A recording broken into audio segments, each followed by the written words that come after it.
Dear students, अस्सलाम वालेकुम। आज का जो हमारा टॉपिक है वो है हार्मोनिक फंक्शंस। तो हम हार्मोनिक फंक्शंस के बारे में आज स्टडी करने जा रहे हैं। ठीक है, हार्मोनिक फंक्शंस क्या होते हैं हम इसके बारे में डिटेल में स्टडी करेंगे और इसका एक थ्योरम प्रूव करेंगे और इसके अलावा इसके किस तरीके के एग्जाम में क्वेश्चंस आते हैं वो सारी चीज़ें हम इस लेक्चर वीडियो में देखेंगे।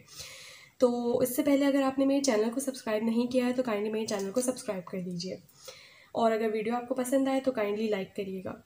तो देखिए, अब हम चलते हैं हार्मोनिक फंक्शंस की तरफ। हार्मोनिक फंक्शंस क्या होते हैं? हमसे कहा जा रहा है any function that satisfy Laplace equation in its domain is called harmonic function. यानी कोई भी ऐसा फंक्शन जो कि लैप्लास इक्वेशन को उस डोमेन के अंदर सेटिस्फाई करेगा वो क्या कहलाएगा? हमारे पास हार्मोनिक फंक्शन कहलाएगा। ठीक है, अब हमें ये याद होना चाहिए कि लैप्लास इक्वेशन क्या है। तो वो मैंने आपके सामने लिख दी है कि किसी भी फंक्शन को अगर मैं ट्वाइस डिफ्रेंशिएट कर दूं विद रिस्पेक्ट टू एक्स और उसको फिर डिफ्रेंशिएट कर दूं 2 दफ़ा विद रिस्पेक्ट टू वाई और उन दोनों को जब ऐड करूं तो उसका आंसर मेरे पास क्या आना चाहिए? 0 आना चाहिए। तो वो लैप्लास इक्वेशन कहलाती है। ठीक है, और जो भी फंक्शन इस लैप्लास इक्वेशन को सेटिस्फाई करेगा वो क्या कहलाएगा? हार्मोनिक फंक्शन कहलाएगा। ठीक है, इसके बाद जो हमारे पास एक बहुत इंपॉर्टेंट थ्योरम आप कह सकते हैं वो क्या है कि अगर मेरे पास फंक्शन एफ जेड, फंक्शन क्या होता है मेरे पास? U plus iota v. ठीक है, तो ये क्या है? यू प्लस आयोटा वी और इसके साथ जो एक्स वाई है वो बेसिकली क्या है कि मेरे पास यू और वी जो है वो in terms of x y होते हैं। ठीक है, तो मुझसे क्या कहा जा रहा है कि अगर मेरा फंक्शन जो है वो एक एनालिटिकल फंक्शन है तो फिर मेरे पास u और v दोनों के दोनों क्या होंगे? हार्मोनिक फंक्शंस होंगे। इसका क्या मतलब है कि अगर मेरे पास मेरा फंक्शन एक एनालिटिकल फंक्शन है तो जो उसके u और v वाले पार्ट्स होंगे वो भी इंडिपेंडेंटली क्या होंगे? हार्मोनिक फंक्शंस ही होंगे। ठीक है, देखिए, जब भी हमारे पास बात आ जाती है एनालिटिकल फंक्शन की तो हमें याद है कि अगर कोई भी फंक्शन एनालिटिकल होता है तो वो कौन सी इक्वेशन को सेटिस्फाई करता है? वो CR इक्वेशंस यानी कि कॉशी रीमन इक्वेशंस को सेटिस्फाई करता है। हमने जब कॉशी रीमन इक्वेशन का टॉपिक कवर किया था तो उसके अंदर ये सारी बातें करी थी। अगर आपने उस लेक्चर वीडियो को नहीं देखा है तो काइंडली आप CR इक्वेशंस का जो लेक्चर है न्यूमेरिकल एनालिसिस की प्लेलिस्ट में उसको भी लाजमी देख लीजिए। ठीक है, तो ये हमारे पास एक थ्योरम है। ठीक है, अगर मैं आपसे कहूँ या आपके एग्जामिनर आपसे कहते हैं कि आप इस बात को जो आपके पास इंग्लिश में लिखी हुई है इसको मैथमेटिकली प्रूव करके दिखा दें। ठीक है, तो इसका क्या मतलब है कि मुझसे पूछा जा रहा है कि अगर ये एफ जेड जो है ये एक एनालिटिकल फंक्शन है तो आप इस बात को मैथमेटिकली प्रूव कर दें कि यू और वी जो है ये मेरे पास दोनों के दोनों क्या हैं? हार्मोनिक फंक्शंस हैं।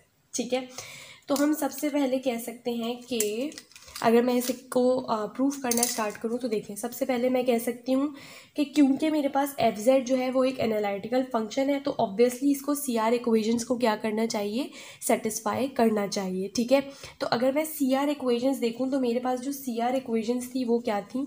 मेरे पास थी CR इक्वेशंस कि मेरे पास जो डावा u ओवर डावा x है वो इक्वल होता है डावा v ओवर डावा y के, और जो सेकंड इक्वेशन थी मेरी वो क्या थी कि मेरे पास जो डावा u ओवर डावा y होता है वो इक्वल होता है माइनस डावा v ओवर डावा x के। ठीक है, अब अगर मुझे ये चीज़ प्रूफ करनी है, ठीक है, हार्मोनिक फंक्शन प्रूफ करना है तो उसका मतलब हार्मोनिक फंक्शन अगर ये है तो ये इस इक्वेशन को सेटिस्फाई करेगा। तो इस इक्वेशन के लिए मुझे क्या चाहिए कि फंक्शन का second derivative in terms of x. तो यहाँ पे मेरे पास फंक्शन का फर्स्ट डेरिवेटिव है, इसको अगर मैं एक और दफ़ा डिफ्रेंशिएट कर दूँ तो मेरे पास सेकंड डेरिवेटिव आ जाएगा इन टर्म्स ऑफ एक्स। ठीक है, और यहाँ पे भी मेरे पास एक्स मौजूद है, ठीक है, सॉरी वाई मौजूद है, तो इसको मैं with respect to y differentiate कर दूँ तो मेरे पास सेकंड डेरिवेटिव आ जाएगा इन टर्म्स ऑफ y। ठीक है, तो फिर जब मैं इन दोनों के आंसर्स को डिफरेंशिएट करने के बाद ऐड करूंगी तो देखते हैं हमारे पास 0 आता है या नहीं। ठीक है, आप इसको इक्वेशन 1 का नाम दे दीजिए और इसको इक्वेशन 2 का नाम दे दीजिए। ठीक है, अब हम लिखते हैं differentiating equation 1 with respect to x and 2 with respect to y। ठीक है, तो जब हम इसको डिफ्रेंशिएट करेंगे विद रिस्पेक्ट टू x तो मेरे पास क्या आंसर आएगा? देखिए, ये आ जाएगा डावा स्क्वायर u ओवर डावा x स्क्वायर इक्वल्स टू ये हो जाएगा डावा v ओवर डावा x डावा y। ठीक है, और इसी तरह जब मैं इसको डिफ्रेंशिएट करूँगी तो इसका क्या आएगा मेरे पास? इसका आएगा मेरे पास डावा स्क्वायर यू ओवर डावा y square equals to minus डावा वी ओवर डावा एक्स डावा वाई। ठीक है, तो अब मेरे पास जो फंक्शन है, फंक्शन यहाँ पे मेरे पास u है। ठीक है, तो जब मैं u को यहाँ पे f की जगह, अगर फंक्शन जो है वो मेरा u है, तो u वाले x को जब मैं, यानी इसको जब मैं इसके ऐड करूँगी तो मेरे पास आंसर क्या आना चाहिए, 0। और अगर आप देखें तो आंसर मेरे पास 0 ही आ रहा है। एक पॉजिटिव टर्म है, एक नेगेटिव टर्म है, तो हम लिख सकते हैं कि एडिंग बोथ इक्वेशंस, ठीक है, जब हम ऐड करेंगे तो ये मेरे पास क्या हो जाएगा, ये मेरे पास हो जाएगा डावा स्क्वायर यू ओवर डावा एक्स स्क्वायर प्लस ये वाला डावा स्क्वायर यू ओवर डावा वाई स्क्वायर इक्वल्स टू डावा वी ओवर डावा एक्स डावा वाई, और ये माइनस का साइन डावा वी ओवर डावा एक्स डावा वाई। तो ये देखिए ये दोनों आपस में कैंसिल आउट हो जाएंगे, तो मेरे पास जो आंसर आएगा वो आएगा डावा स्क्वायर यू ओवर डावा एक्स स्क्वायर प्लस डावा स्क्वायर यू ओवर डावा वाई स्क्वायर इक्वल्स टू 0। ठीक है, तो क्योंकि ये लैप्लास इक्वेशन आ चुकी है मेरे पास, तो इसका मतलब कि मेरे पास जो फंक्शन है वो क्या है, हार्मोनिक फंक्शन है। ठीक है, यानी जो u है मेरे पास वो मेरे पास हार्मोनिक फंक्शन ही है। सही, अब देखें अगर मुझे यही चीज़ v के लिए प्रूफ करनी है तो मुझे v के x वाला डेरिवेटिव, v का x वाला डेरिवेटिव ये रहा, तो इस इक्वेशन को मैं with respect to x differentiate करूँगी और इस इक्वेशन को मैं with respect to y differentiate करूँगी और फिर दोनों को ऐड अप कर लूँगी, तो मेरे पास आंसर जो है वो इसी तरीके से 0 आएगा। ठीक है, तो इससे मेरे पास ये बात प्रूव हो जाती है कि अगर मेरे पास फंक्शन एक एनालिटिकल फंक्शन है तो मेरे पास जो उसके u और v होंगे वो भी independent of function harmonic functions ही होंगे। ठीक है, ये बात समझ आ गई। इसके बाद जो हमारी मेन एक और समझने वाली चीज़ है ख़ास, वो है ये कॉन्जुगेट हार्मोनिक फंक्शंस। ठीक है, कॉन्जुगेट हार्मोनिक फंक्शन क्या है कि अगर एक फंक्शन एनालिटिकल फंक्शन है किसी डोमेन में तो उसके u और v दोनों के दोनों क्या होंगे, हार्मोनिक फंक्शंस होंगे। ये बात हमने अभी अभी ये प्रूफ करी है। ठीक है, और फिर आगे क्या हमसे कह रहा है, and are called conjugate harmonic function, और वो क्या कहलाएंगे, वो कहलाएंगे कॉन्जुगेट हार्मोनिक फंक्शंस। ठीक है, तो जब हम क्वेश्चंस करेंगे तब आपको ये चीज़ ज़्यादा सही से भी समझ आएगी कि ये बेसिकली क्या बात है। ठीक है, अब देखिए हमारे पास जो क्वेश्चंस आते हैं वो किस तरीके से आते हैं कि हमें समटाइम्स u देके v पूछ लिया जाता है, समटाइम्स v देके u पूछ लिया जाता है, या कह दिया जाता है कि आपने बताना है कि ये हार्मोनिक फंक्शन है या नहीं है। ठीक है, इस तरीके के मेरे पास क्वेश्चंस आते हैं। तो हम टोटल 4 क्वेश्चंस करेंगे और उन चारों क्वेश्चंस के जरिए आपका जो ये हार्मोनिक फंक्शन का टॉपिक है ये आपको बहुत अच्छे से क्लियर हो जाएगा, आई होप सो। ठीक है, तो हमारे पास जो फर्स्ट क्वेश्चन है ये देखें, क्वेश्चन हमारे पास कुछ इस तरीके से है, proof that the following function are harmonic and obtain their conjugate function, कि आपको हर जो भी फंक्शन है उनको प्रूफ करना है कि वो हार्मोनिक है या नहीं, और उनकी कॉन्जुगेट इक्वेशन जो है या कॉन्जुगेट फंक्शन उनका फाइंड आउट करना है। ठीक है, तो हार्मोनिक का मतलब क्या है कि अगर मेरे पास ये फंक्शन फॉर एग्जांपल हार्मोनिक होगा तो वो इस लैप्लास इक्वेशन को क्या करेगा, सेटिस्फाई करेगा। यानी अगर मैं इस फंक्शन का डिफ्रेंशिएट करूं with respect to x, second derivative निकालूं विद रिस्पेक्ट टू एक्स, और उसका फिर मैं इसी फंक्शन का सेकंड डेरिवेटिव निकालूं विद रिस्पेक्ट टू वाई, और उन दोनों को ऐड अप करूं तो मेरे पास आंसर 0 आएगा। और अगर आंसर 0 आ गया तो इसका मतलब ये फंक्शन मेरा हार्मोनिक फंक्शन है। ठीक है, तो हम क्या करते हैं कि हम अपना डिफ्रेंशिएशन स्टार्ट करते हैं। ठीक है, तो सबसे पहले इस u को मुझे डिफ्रेंशिएट करना पड़ेगा। फर्स्ट डावा u over with respect to x, तो ये देखें विद रिस्पेक्ट टू x जब मैं करूँगी तो ये मेरे पास 2 और 1 माइनस वाई तो कांस्टेंट था और x जो है उसका डेरिवेटिव 1 ही आएगा, तो वो मैं नहीं लिखती। ठीक है, उसके बाद अगेन इसको मैं सेकेंड टाइम डिफ्रेंशिएट करूँगी, तो डावा स्क्वायर u ओवर डावा एक्स स्क्वायर इक्वल्स टू, ये पूरा अब इन टर्म्स ऑफ y है यानी कि कांस्टेंट है, तो इसका आंसर क्या आएगा, 0।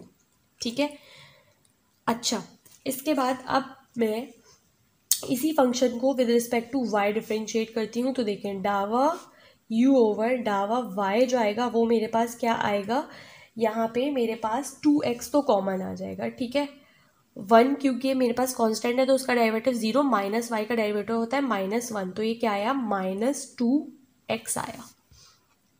सही, और उसके बाद जब मैं अगेन इसको डिफ्रेंशिएट करूंगी डावा स्क्वायर यू ओवर डावा वाई स्क्वायर सेकंड डेरिवेटिव के लिए, तो मेरे पास -2x का डेरिवेटिव क्या आएगा इन टर्म्स ऑफ 0 के वाई के रिस्पेक्ट से 0।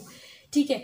तो अब जब मैं लैप्लास इक्वेशन के अकॉर्डिंग इन दोनों को ऐड करूँगी तो मेरे पास देखिए आंसर ऑलरेडी 0 ही आ रहा है।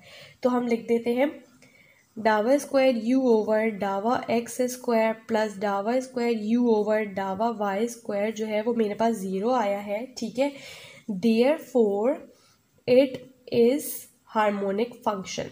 तो पहला पार्ट तो मेरे पास जो है वो प्रूव हो चुका है कि ये मेरे पास हार्मोनिक फंक्शन है या नहीं है। क्यों हार्मोनिक है? क्योंकि इसने लैप्लास इक्वेशन को सेटिस्फाई कर दिया है। ठीक है, अब ये जो मेरे पास कॉन्जुगेट फंक्शन होता है, एक्सक्यूज माय वॉइस क्योंकि मुझे थोड़ा सा फ्लू हो रहा है। ठीक है, तो ये जो कॉन्जुगेट फंक्शन है इसके लिए हमें एक इक्वेशन याद रखना बहुत ज़रूरी है। ठीक है, तो इक्वेशन जो है वो मेरे पास कॉन्जुगेट फंक्शन की वो क्या है, मैं यहाँ पे ब्लैक से लिख देती हूँ।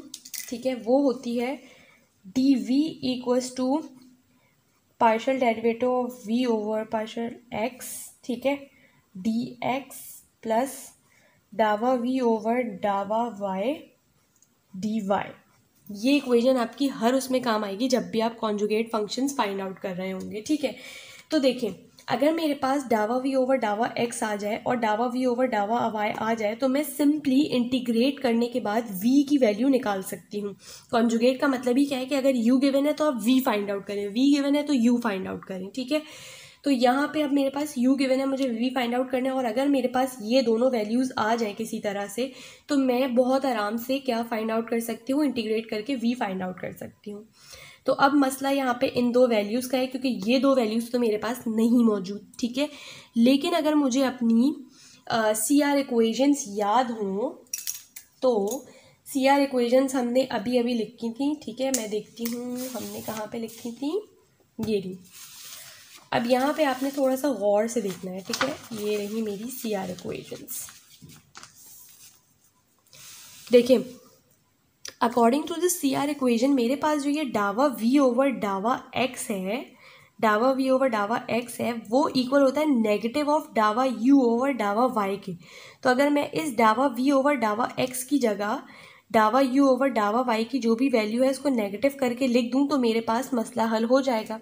ठीक है, तो हम यहाँ पे ना इसको लिख देते हैं d v equals to minus of इसकी जगह यानी डावा वी ओवर डावा एक्स की जगह डी यू ओवर डावा यू ओवर डावा वाई। ठीक है,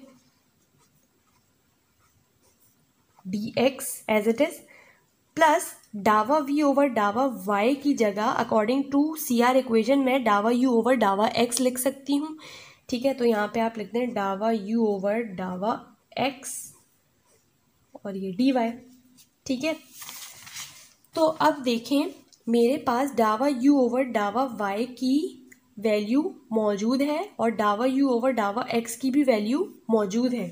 तो सिंपली मुझे सिर्फ और सिर्फ वैल्यूज़ क्या करनी है, सब्सटीट्यूट करनी है और मैं क्या करूँगी, आंसर फाइंड आउट कर लूँगी। ठीक है, तो यहाँ पे जब मैं डावा u ओवर डावा y की नेगेटिव वैल्यू रखूँगी तो नेगेटिव वैल्यू इसकी -2x है, इसकी नेगेटिव वैल्यू क्या होगी, सिंपली 2x होगी। ठीक है, तो सब्सटीट्यूट जब हम करेंगे वैल्यू, सॉरी ये भी ब्लू से आएगा। ठीक है, क्योंकि ये सॉल्यूशन का पार्ट है। सही, तो ये देखिए मेरे पास क्या बन जाएगा, मेरे पास बनेगा D v equals to 2x क्योंकि नेगेटिव वैल्यू रखनी है, not exact value. Negative value -2x की क्या होगी, 2x। ठीक है, तो इसकी जगह आ जाएगा 2x dx प्लस इसकी जगह डावा u ओवर डावा x की जगह ये वैल्यू आएगी 2 into 1 minus y, 2 into 1 minus y और ये d y as it is. ठीक है, अब आप इंटीग्रेशन को अलग अलग इसको अलग अलग कर लें और देन इंटीग्रेशन अप्लाई कर दें। ठीक है, तो ये हो जाएगा 2x dx plus 2 dy minus 2y dy। ठीक है, और अब आप इसको इंटीग्रेट कर दीजिए तो इंटीग्रेशन से मेरे पास ये क्या हो जाएगा, v इक्वल्स टू 2 और ये हो जाएगा एक्स स्क्वायर अपॉन 2 प्लस ये हो जाएगा 2y माइनस ये हो जाएगा 2y square over 2 plus constant. ठीक है, तो ये 2 को कैंसिल करेगा, यहाँ से 2 को कैंसिल करेगा तो जो मेरे पास v आएगा वो मेरे पास क्या आ रहा है, v equals to x square plus 2y minus y square plus c। सही, तो ये मेरे पास हार्मोनिक फंक्शन है या नहीं, हमने ये बात भी प्रूव कर दी और कॉन्जुगेट फंक्शन भी हमने निकाल के दिखा दिया। ठीक है, तो ये मेरे पास फर्स्ट क्वेश्चन था, बहुत इजी था, ठीक है।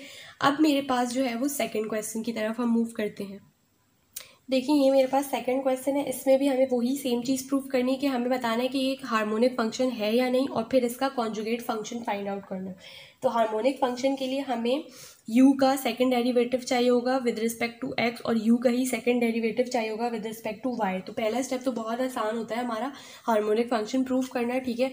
तो हम हार्मोनिक फंक्शन के लिए इसको x के रिस्पेक्ट से पहले डिफ्रेंशिएट करेंगे, तो ये देखें ये ज़ीरो आएगा, ठीक है, क्योंकि y is constant with respect to x, क्योंकि ये पार्शियल डेरिवेशन है, ठीक है ना।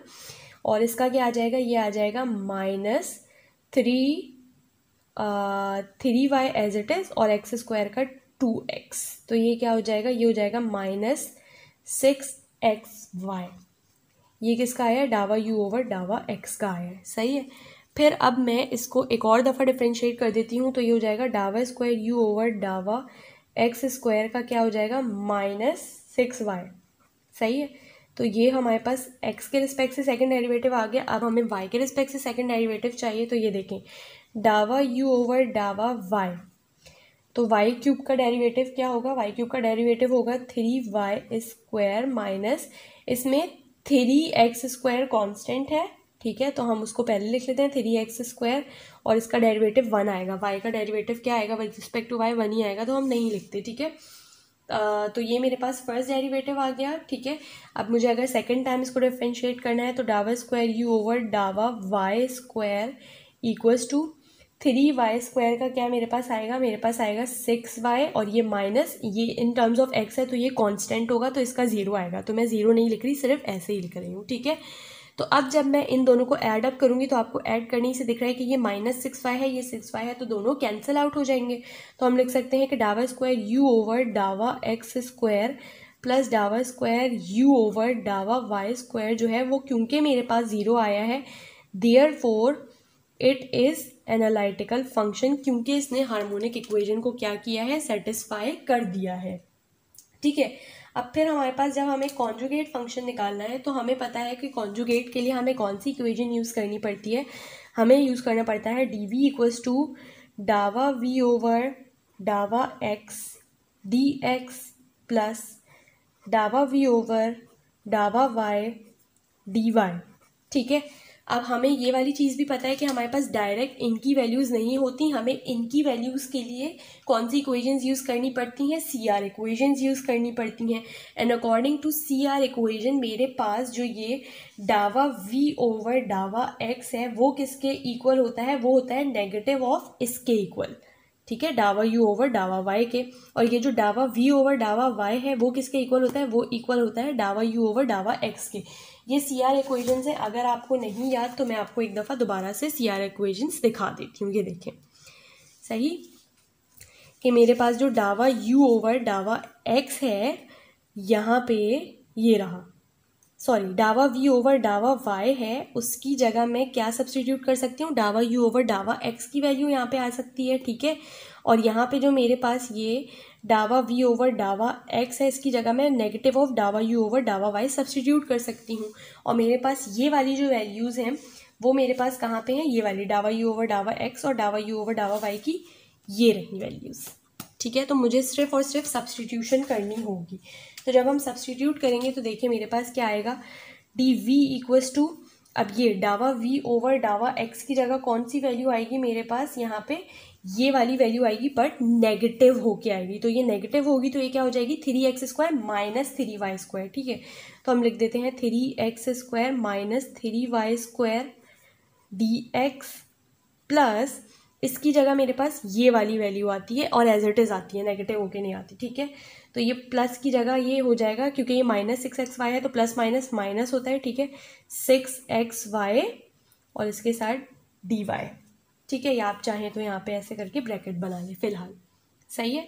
अब मुझे क्या करना है, अब मुझे डिफ्रेंसिएशन अलग अलग करनी है, ठीक है। तो dv इक्वल्स टू, आप मल्टीप्लाई करें 3x square dx minus 3y square dx minus 6xy dy।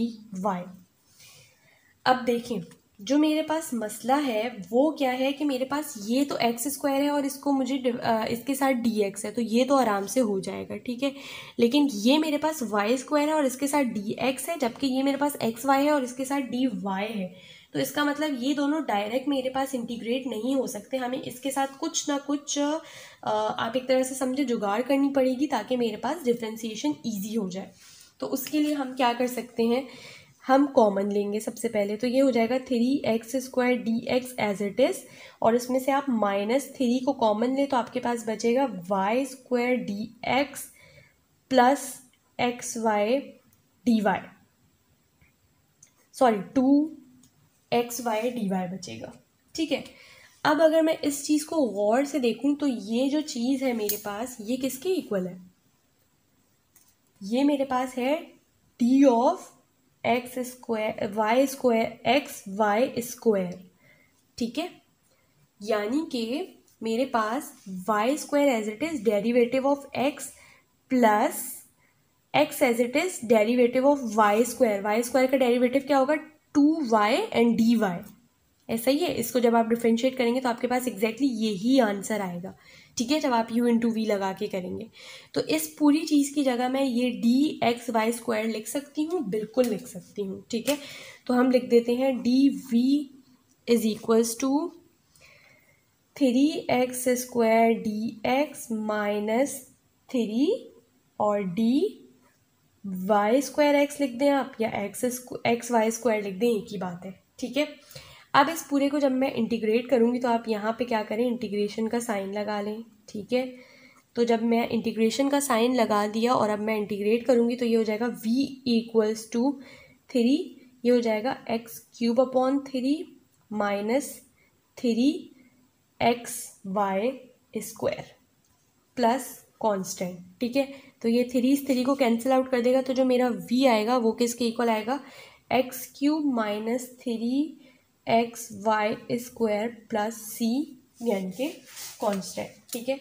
तो ये मेरे पास v यानी कि क्या आ गया, कॉन्जुगेट फंक्शन भी आ गया, और ये हार्मोनिक फंक्शन है यानी हमने ये बात भी प्रूव कर दी। तो अभी के लेक्चर वीडियो को हम यहीं तक रखते हैं। अब आप सोच रहे होंगे कि मैंने कहा था कि हम 4 क्वेश्चंस करेंगे, तो जी हाँ, हम क्वेश्चन नंबर 3 और क्वेश्चन नंबर 4 नेक्स्ट वीडियो में करेंगे। अगर आपको इन दोनों क्वेश्चन में कोई क्यूरी है तो मुझसे लाजमी पूछिए। अगर आपको वीडियो पसंद आई है तो काइंडली लाइक करें और चैनल को सब्सक्राइब लाजमी किया करें प्लीज़, इससे हमें बहुत अप्रिसिएशन मिलती है, ठीक है।